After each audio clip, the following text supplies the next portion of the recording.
Okay.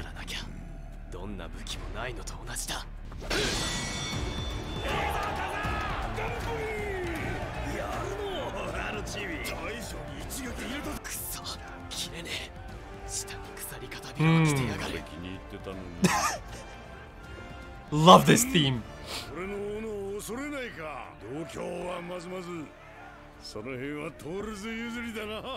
There's that mention. Enormous bastard.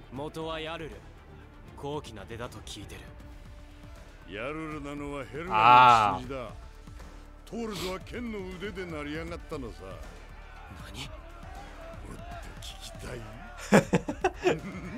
You'll have to fight for it.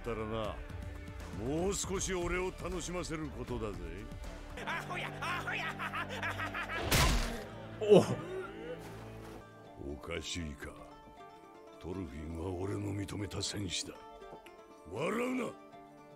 That should be the end of that. End of that, yep. Sounds like a titan. Whoa, look at that. The fingers of God.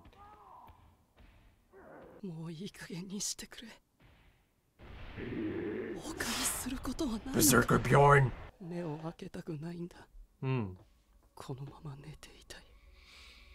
Can't do that forever though.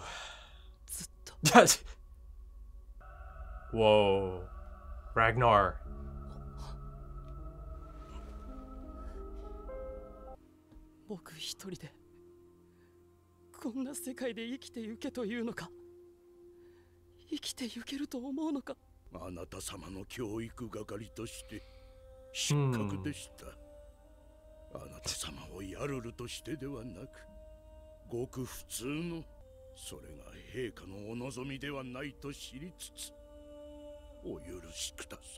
Oh, he loves it.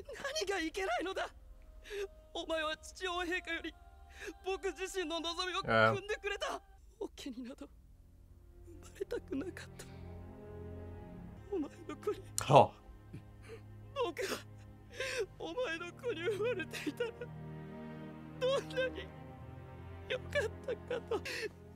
But you were born a prince, Canute.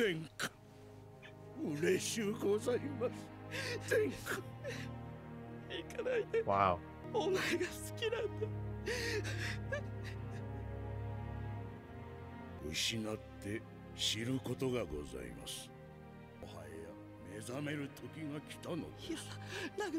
Yeah. Oh my god, is this kind of like a turning point? Wow.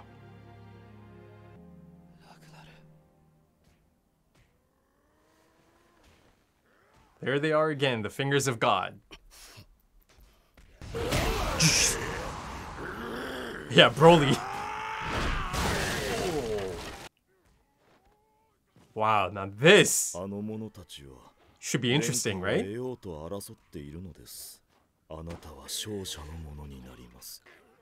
Wow.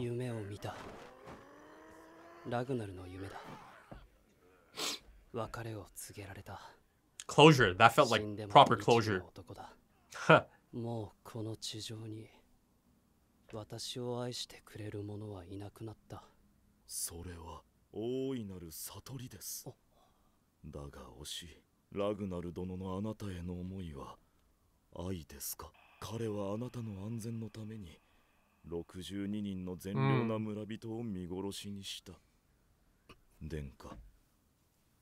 Oh wow. Oh wow. Let's get into it then. Yeah, you should probably go. Have a look. It's one of those iconic moments that's gonna live on for years and years, decades perhaps.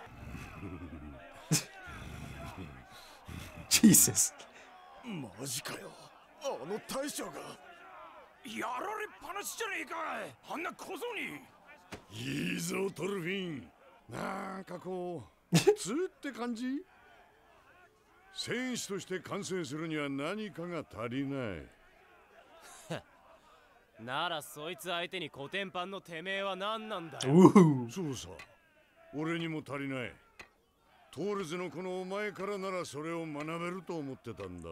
Wow.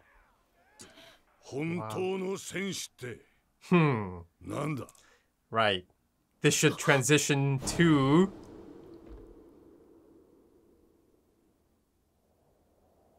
愛とは何か。Wow. Wow. Hinge. ラグナルは私を愛していなかったというのか。ラグナルに愛がないのなら、正しく愛を体現できる者はどこにいるのだ。Wow. そこにいますよ。彼は死んで、どんな聖者よりも美しくなった。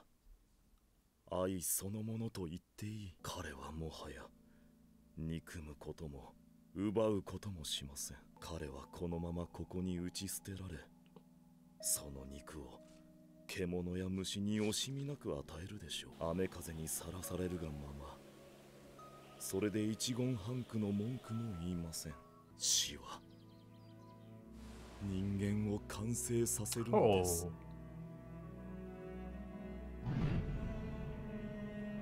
Wow. わからんか。まあ気にすんなよ。そんなには期待してなかった。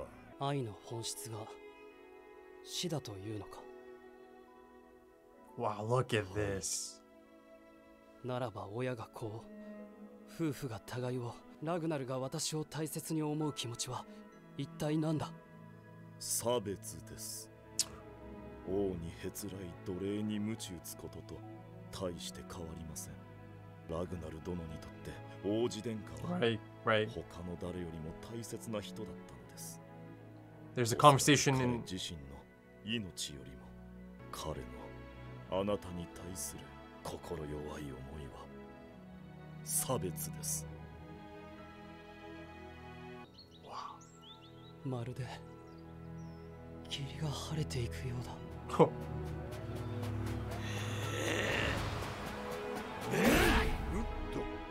Oh.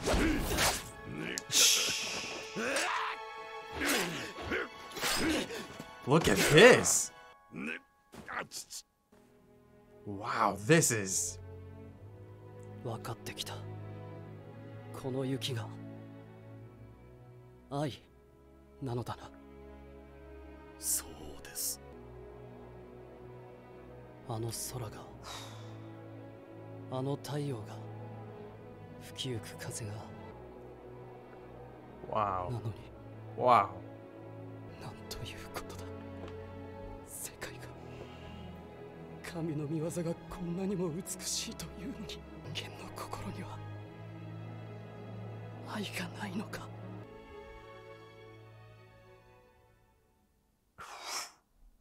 私たちは楽園から追放されたのです。Oh. Shit.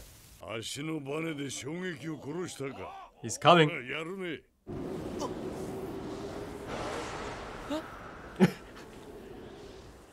Oh. I thought he's gonna launch back down or something, but no. Oh, man.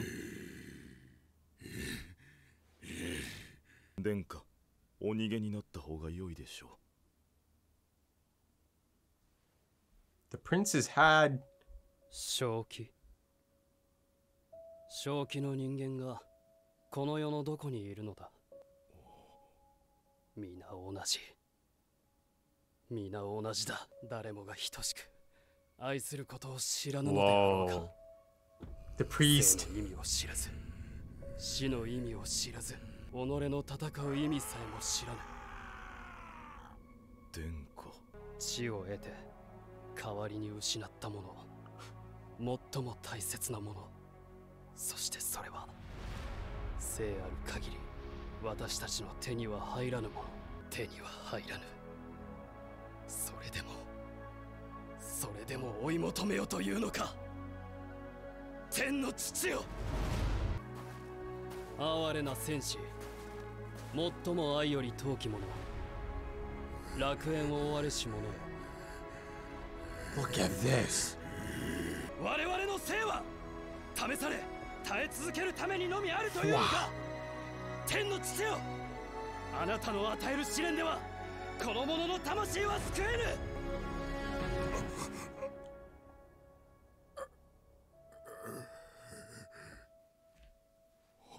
Yeah, he's seen something really special here today. Wow. Wow. 父よ、もはやあなたの救いは求める。あなたが与えてくれぬなら、我々の手でこの地上に再びの楽園を。 Wow. That was special. That was special. Oh! 動くな。腹をやられている。 Ah, it's not good. この者の手当てをしておけ。私は散った馬を捕まえる。 Look at this. そなた、手伝え。 Ha. 殿下私は Right. Something really special. Something he's been looking 手 for. 当てにかかれ。意味だと。そなたたちの戦いのか。こんな戦いに意味などない。 Huh. だからもう死ぬな。 Wow. 戦士たちよ、私の家臣になれ。戦わねばならぬ時と相手を教えてやろう。そなたたちの戦いに Wow. 生と死に意味を与えてやろう。それが王の務めだ。 Unreal. Wow. Okay, so I shall bestow meaning to your battles, right? And to your life and death, or to your lives and death, because that is the duty of a king. Wow. Wow, I think I have yet another masterpiece on my hands. I mean, this is incredible. Incredible stuff. You know, I'm not able to say, like, right now at this moment that this easily surpasses The Light of Dawn. But it's at the same level, essentially, right? It's the same caliber of episode. Like an all-timer episode. That's, you know, no doubt about it. No doubt about it. But, you know, I'm not able to say instantly that, you know, for me, this surpasses The Light of Dawn. Because, you know, I feel like The Light of Dawn had a really different type of impact on me. It really did. So, you know, alongside The Light of Dawn, this episode certainly, you know, shoulder to shoulder, stands right beside it as one of the best episodes of this anime, one of the best episodes of anything, really. I mean, it's certainly one of the most important episodes of the series, of the story. One of the most fundamental episodes of the story, right? Because it kind of, you know, brings it all back. You know, all the main theme and the message, the thematic core of this story is being explored throughout this episode, right? And, you know, that's one of the things I really like about this anime and the approach of this anime. One of the things I really appreciate is the fact that, you know, the thematic core is always kind of at like an arm's distance, isn't it? It doesn't, you know, deviate from it too much. The core message is always kind of there throughout these episodes. And I mean, it's certainly there in this episode. Yeah, you know, you could easily argue it is the most important episode of the series as well. You really could. And I also feel like this is one of those episodes that might not be for everyone, much like The Light of Dawn. You know, I was shocked, absolutely shocked to hear that a lot of people found that episode boring, right? Now, you know, I'm not saying this to be mean or anything, but, you know, there is a casual approach to any show, any anime, any film, right? It's completely possible that a lot of people might have jumped onto this anime, you know, because they thought maybe at the surface level, it's kind of like this action anime that might have a lot of fights because, you know, it is Vikings. So yeah, I could see that angle. People, you know, kind of checking the anime out for that. But then, you know, almost immediately, even after episode 1 of the anime, it was pretty clear that it's not just that. It's not just some action battle anime, right? I mean, it certainly has its share of great action sequences, and there's certainly one of those present throughout this episode as well. And, you know, isn't it crazy that after all that build-up and all that setup, all that hype, essentially, it takes a backseat. And I think rightfully so. It takes a backseat to the ascension of Prince Canute, right? Wow. You know, by the end of this episode, Prince Canute, who is on the path to becoming, you know, King Canute the Great, essentially. Wow, I saw the first glimpse of that here. I mean, there's a lot of philosophical introspection in this one for Canute and the priest as well, right? You know, the priest, wow, I mean, he plays a crucial part here, doesn't he? He's played a crucial part, I think, in this story as well, right?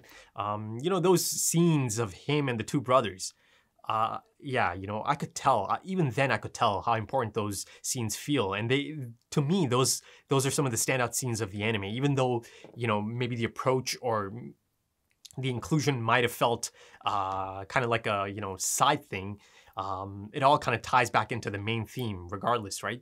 And you see now, I mean, it was clear even back then, the reason he was so excited, or he was so almost, you know, mind blown to hear about this individual and his actions, and that individual being the late great Thor's, right? That's one of the standout moments of this story of this anime, right? His reaction to Torgrim mentioning this man whose name they couldn't even remember, right? But his actions really, really got the priest on his feet, right? And you see a similar reaction in this episode as well. So you see just how important Thor's has been to this story, right? You can kind of even see a parallel here. The priest kind of plays the same role Thor's tried to play for Thorfinn. You know, ultimately, I do think Thorfinn is going to be on that path. He is going to understand his father's message.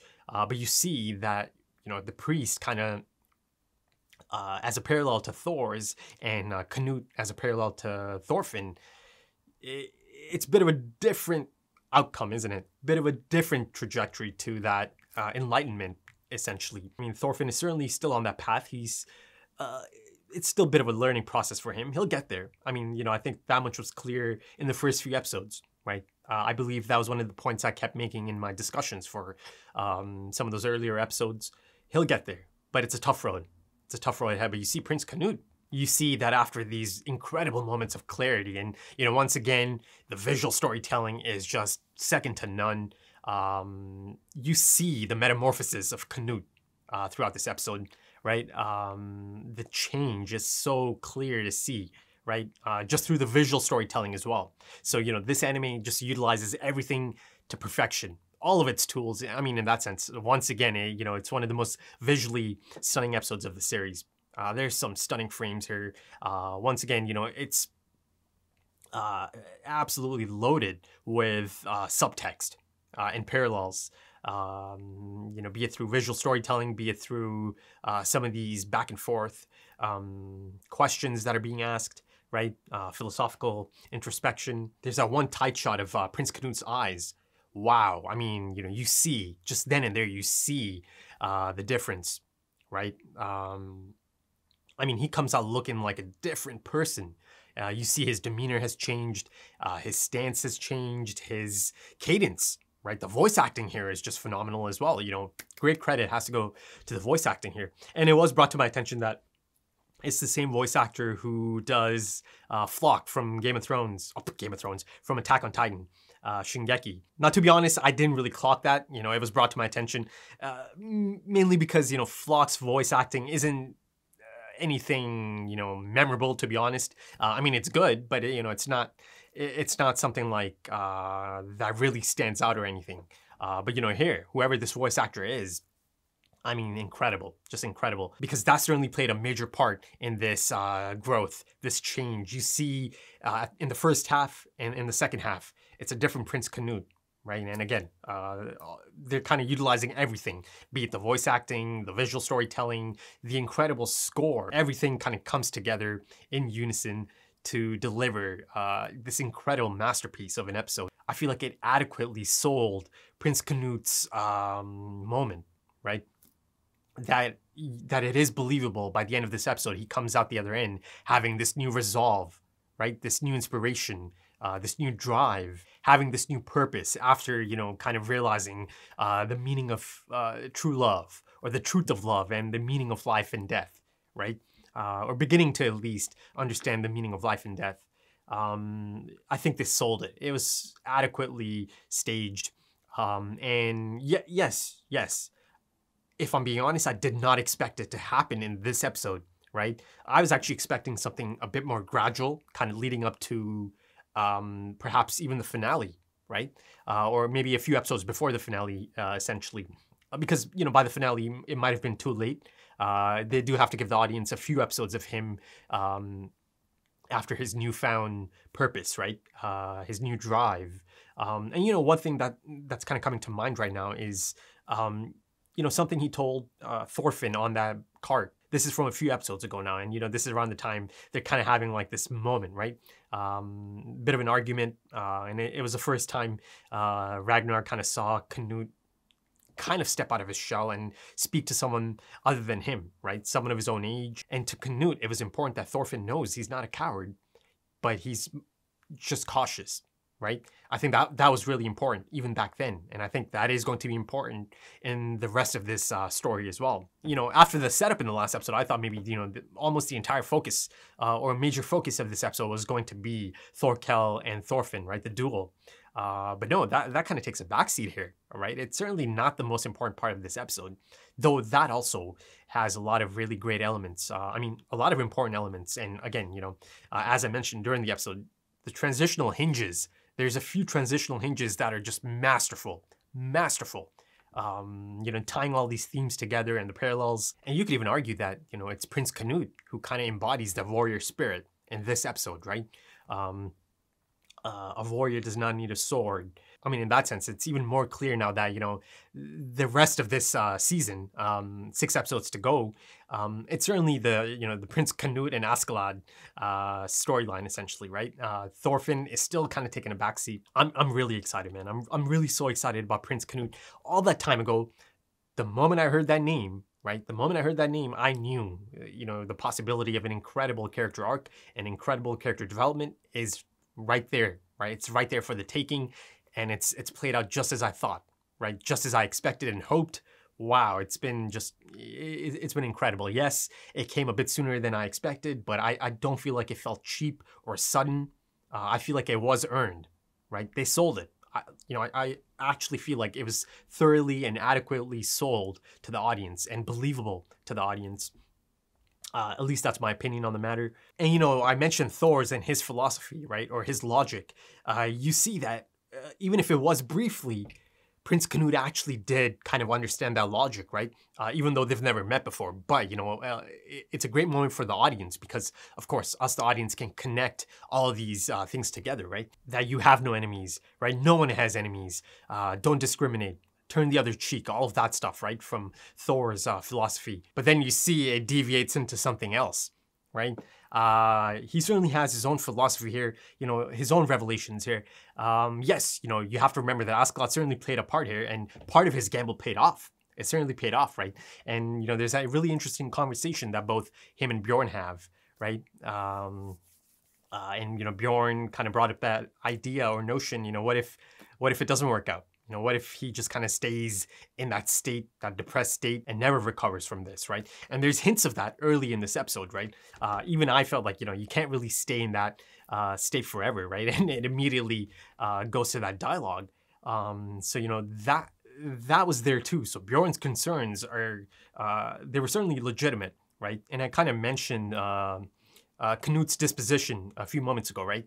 Kind of being quite cautious and passive and inactive, right? That was his approach, right? He focused on prayer, on his faith, because he felt like that was the right path. But you see that he's kind of rejected and given up on this idea or notion of this unattainable salvation and love, right? Or the ideas of this unattainable salvation and love. He's moved on from that. Now he wants to take more of a logical and actionable approach. And of course, you know, part of that gamble was kind of eliminating Lord Ragnar from the equation, right? As harsh and as sad as it was, yes, it plays a major part here in the metamorphosis of Prince Canute. And Prince Canute himself also kind of understands that now, doesn't he? And you see that even in that dream sequence, and it's a lovely sequence, isn't it? To me, it almost even kind of felt like a vision, even though it's kind of presented as a dream. But you see, even Lord Ragnar implores him that the time is now, right? That he must awake. Again, you know, a lot of fantastic subtext in a lot of the dialogue here, and again, in a lot of the visual storytelling as well. You know, that whole notion of kind of rejecting the Holy Father, right? It also doubles as him kind of rejecting his own father, King Sven. And also, you know, you see that this whole argument he's kind of having, or this back and forth, they're having the conversation, the priest and Prince Canute, you see that there's also this denial that he still has about his father not loving him, right? That's still there too, right? Like I said, there's a lot to read into this. But again, by the end of this moment of clarity, he's rejected both the Holy Father and his own biological father. I mean, it's pretty clear cut by the end of the episode, right? He means to take the crown, right? That's the position he needs to acquire at this point in time to put these things into motion, right? These revelations that kind of come to him. So yeah, I mean, spoiler alert, right? King Canute the Great certainly goes on to become the king. So yeah, is it a possibility by the end of this I might actually get to see him get crowned, right? 6 episodes to go. Let's see. I think it could happen. I think that would be a logical endpoint to this season, really, because I feel like you can't really drag that out into the next season. I feel like by the end of this season, by the end of these next 6 episodes, I think a lot of these plot points have to be wrapped up. They feel like they might be wrapped up, right? So yeah, you know, I could see the crowning of a new king. I could see King Canute, right? Perhaps in the final few episodes. Let's see, man. It's really exciting. It's really, really quite exciting. And it's really exciting to see Prince Canute, this new Prince Canute, you know, in the presence of people like Askeladd and Thorkel, who he means to confront, essentially, by the next episode. And that in itself presents a lot of interesting opportunities, doesn't it? All of a sudden, you have this new commanding presence, right? Now, you know, I think it should be noted that this isn't something that he just developed over the span of this episode, right? He's a prince. He's a prince. And, you know, I brought up this idea or this point a long time ago that, yes, you know, even if he's timid, if he's passive, doesn't quite embody some of the traits that people associate with someone who might go on to become king, all those things are there, right? It was kind of like suppressed, right? Because of his approach, right? He thought the path he should be on is one of, you know, faith and, you know, prayer. Like I mentioned earlier, you know, it was important that he told Thorfinn that I'm just cautious, right? But, you know, that's gone now. This is a different Prince Canute. So I feel like he always had that in him. But, you know, the profound understanding of some of the things that are presented in this episode, they kind of really helped Prince Canute decide that, okay, he needs to embrace that side of him. That's always been there, right? He's intelligent, right? Again, he's a royal, privileged life. You know, he has these qualities. He had these qualities, but now they really flourish. They really come out, right? And, you know, before I go any further, you see in that dream sequence that Lord Ragnar, he had a lot of regrets about, you know, his education or the education he provided for Prince Canute, right? The way he raised him, right? He associates it to, you know, the life or the upbringing of just an ordinary boy, right?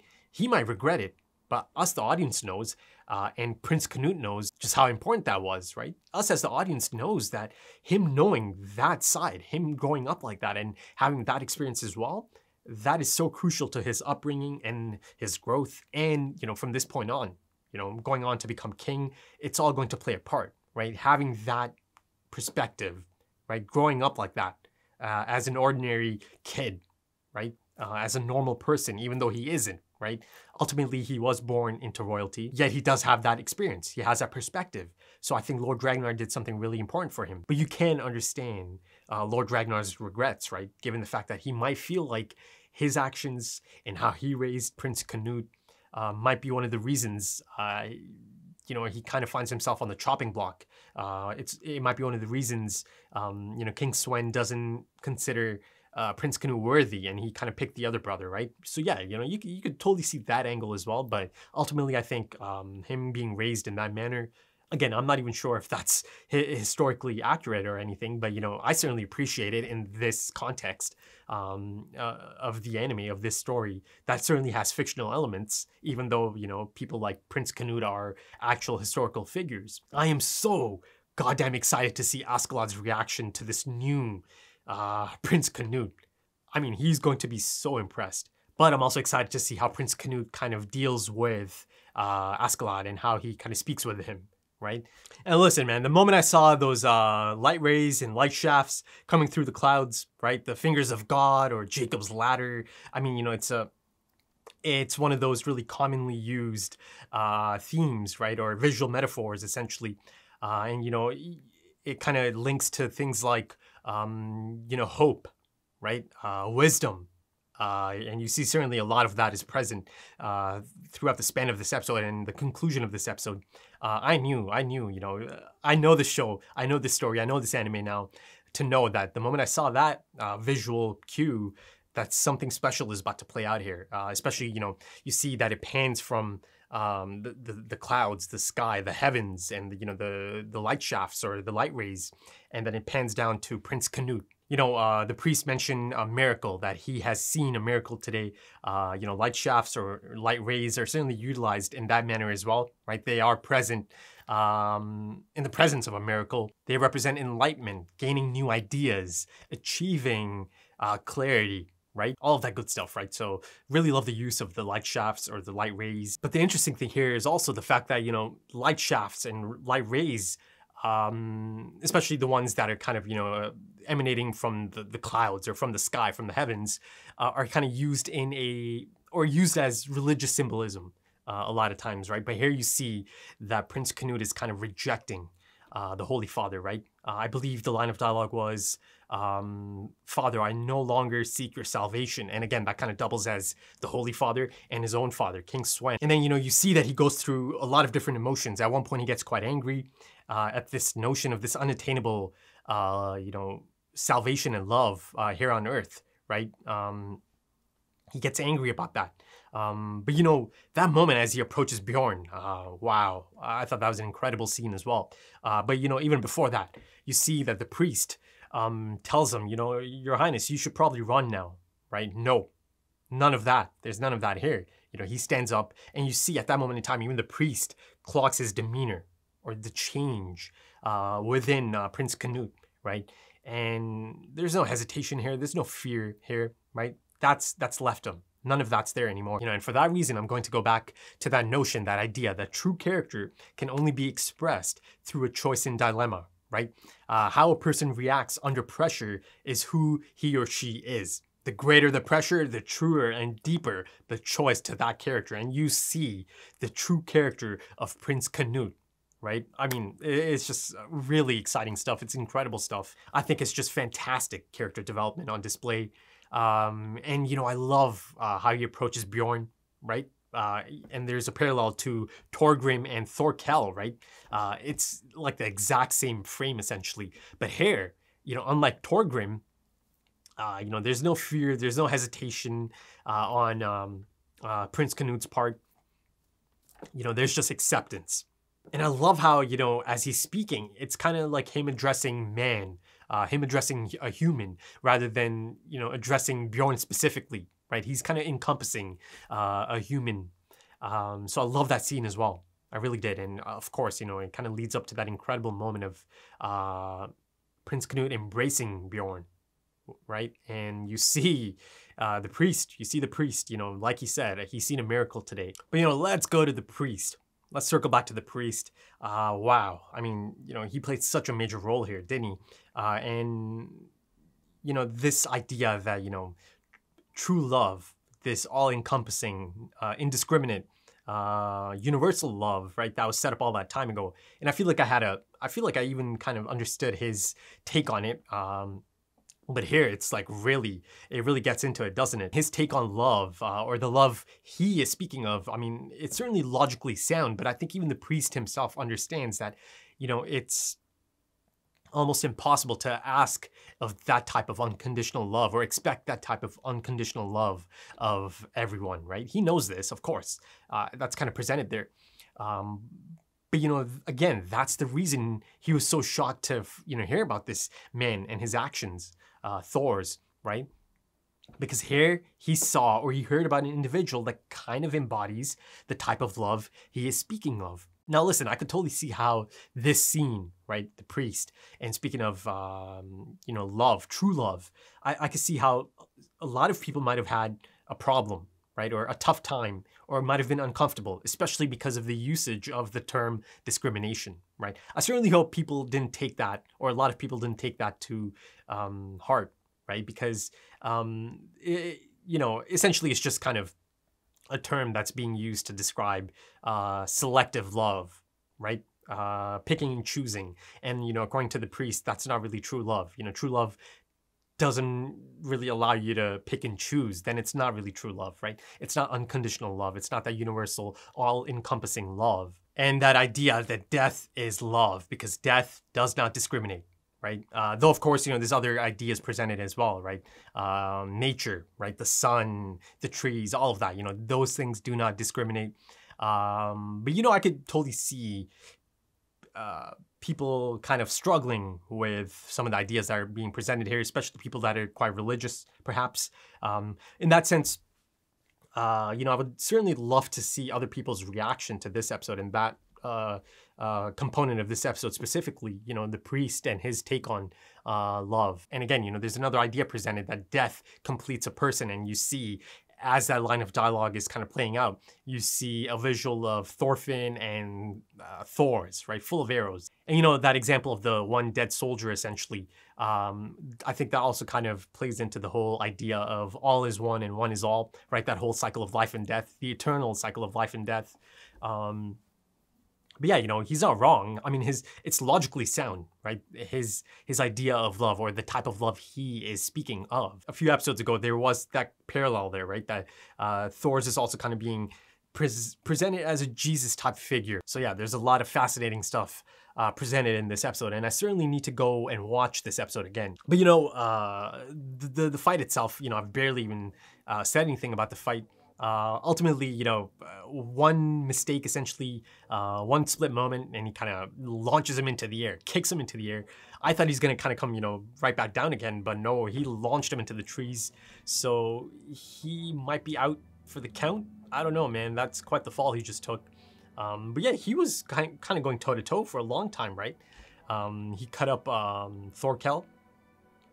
And again, Thorkel kind of mentioned Thor's and Helga, and he kind of implores him to, entertain him further if he wants to hear more about his parents, right, and the relations. But the thing I really liked about Thorkel is that he doesn't really consider himself the complete warrior, right? He's open to the idea that he's still missing something. And I love that he was open to, someone like Thorfinn, a young adult, perhaps sharing some type of insight because he is the son of Thor's, right? Right then, I think I'll end it off there, but, like I mentioned, I certainly need to go check out that episode again. Certainly that part of it, for sure, Canute and the priest. I feel like there's still so much more I can kind of get out of that. But yeah, I'm definitely going to check that out. But if you enjoyed that, consider dropping a like, consider dropping some comments, give me your thoughts. If you're interested in full length or early access, consider checking out the Patreon page. The link is in the description or the pinned comment. That's the one that's right at the top of the comment section. You cannot miss it. Also, if you're into social media, consider checking out links to my Twitter page. Again, pinned comment and the description. Right then, yeah, really quite excited for the next episode. Really quite excited. So thank you for joining me, and thank you for your time, and I hope to see you again soon for the next one.